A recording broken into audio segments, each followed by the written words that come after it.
हे दोस्तों, एक राजा के पास एक नौकर था। यूं तो राजा के पास बहुत सारे नौकर थे जिनका काम सिर्फ महल की देखरेख और साफ सफाई करना था। एक दिन एक नौकर राजा के शयन कक्ष की सफाई कर रहा था। सफाई करते करते उसने राजा के पलंग को छूकर देखा तो उससे बहुत ही मुलायम लगा। उससे रहा नहीं गया।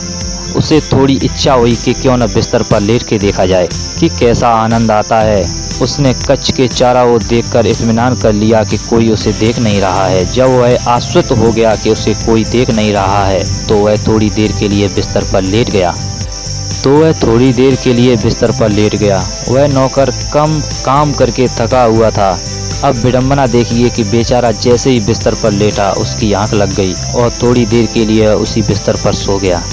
उसके सोए हुए अभी मुश्किल से 5 मिनट भी नहीं बीते होंगे कि तभी कक्ष के सामने से गुजरते प्रहरी की निगाह उस सोए हुए नौकर पर पड़ जाती है।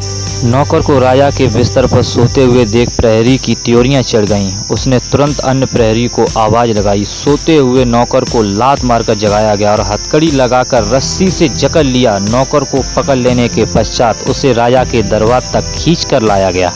राजा को सारी वस्तु स्थिति बताई गई, मतलब सारी बातें बताई गईं। उस नौकर की हिमाकत को सुनकर राजा की भौहें तन गईं। यह घोर अपराध एक नौकर को यह भी परवाह रही कि वह राजा के बिस्तर पर सो गया, और राजा ने फौरन आदेश दिया नौकर को उसकी करनी का फल मिलना ही चाहिए। तुरंत इस नौकर को 40 कोड़े भरी सभा में लगाए जाएं। नौकर को बीच सभा में खड़ा कर लिया गया और कोड़े लगने शुरू हो गए। लेकिन हर कोड़ा लगने के बाद नौकर हंसने लगता है। जब 10-12 कोड़े लग चुके थे तब भी नौकर हंसता ही रहता है। राजा को यह देखकर अचरज हुआ। राजा ने कहा, ठहरो। सुनते ही कोड़े लगाने वाले रुक गए और चुपचाप खड़े हो गए। राजा ने नौकर से पूछा, यह बताओ कि कोड़े लगने पर तुम्हें दर्द होना चाहिए, लेकिन फिर भी तुम हंस क्यों रहे हो? नौकर ने कहा, हुजूर, मैं यूं ही हंस नहीं रहा हूँ, दर्द तो मुझे भी खूब हो रहा है, लेकिन मैं यह सोचकर हंस रहा हूँ कि थोड़ी देर के लिए मैं आपके बिस्तर पर सो गया तो मुझे 40 कोड़े खाने पड़ रहे हैं। हुजूर तो रोज़ इस बिस्तर पर सोते हैं, तो उन्हें ऊपर वाले के दरबार में कितने कोड़े लगाए जाएंगे?